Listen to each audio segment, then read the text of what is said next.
अस्सलाम वालेकुम नाज़रीन। रोज़ानी सिंधी न्यूज़ सां मां आहियां हामिद मीर। मेरापुर मां ख़बर शामिल कंदा हलूं जावेद मेमन जी रिपोर्ट मुताबिक़। मेरापुर खां ब्रेकिंग न्यूज़। ही मौजज़ा न आहिनि त ॿिया छा आहिनि। ॿार ज़ख़्मी थिया आहिनि, मुआत न आहिनि। ज़िलो नौशरो फिरोज़ तालका मेरापुर यूसी बेलाणीअ जे नूर मोहम्मद आमिर गहेरीअ में प्राइमरी स्कूल जा चापड़ किरण जे करे हर रोज़ ॿार ज़ख़्मी थियनि पिया।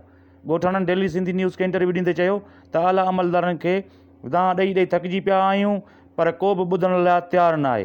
हिननि घुर कई त स्कूल जा चापड़ किरण जे करे असांजा ॿार ज़ख़्मी थी पिया आहिनि। असांजो तदारक कयो वञे ऐं स्कूल जी मुरमत कराए ॾिनी वञे त जीअं असांजे ॿारनि जूं ज़िंदगियूं कंहिं वॾे हादसे खां बची पवनि। Javed Memon, bureau chief reporter, Naushahro Firoz.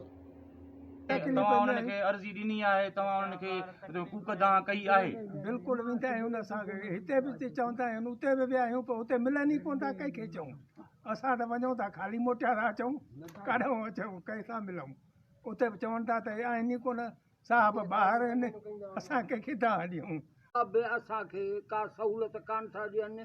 School असांजा पुराणा 33 में स्कूल असांजो प्राइमरी हुओ, उन खां वठी असांजे स्कूल जी तमामु ज़बून हालत आहे, जंहिंमें छोकिरा वेठा आहिनि त मथो चापड़ किरण था अचे। अच्छा, उन्हनि में को शागिर्द ॿुधो आहे त ज़ख़्मी बि थिया आहिनि छा? हा, ज़ख़्मी बि थी विया आहिनि। छोकिरा मथो जो छिप जे करे त ज़ख़्मी थींदो न। ॿियो छा थींदो? ज़ख़्मी थींदो।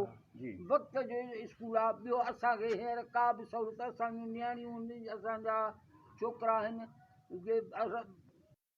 ए धरती ना ना ना ना छा तव्हां असांखे रुलंदे ॾिसण चाहियो था? असांखे तालीम खपे, असांखे तालीम न खपे, तालीम खपे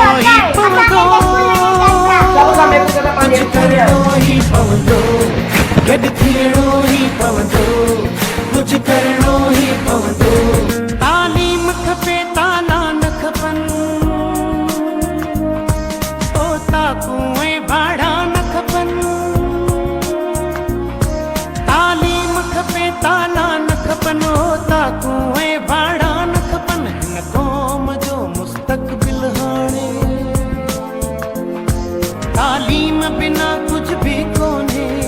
छा सिंध इल्म खां महरूम रहंदी? न, असांखे साइंसदान, आलिम, फाज़िल ऐं अकाबर घुर्जनि। कुछ करणो ही पवंदो, कुछ करणो ही पवंदो,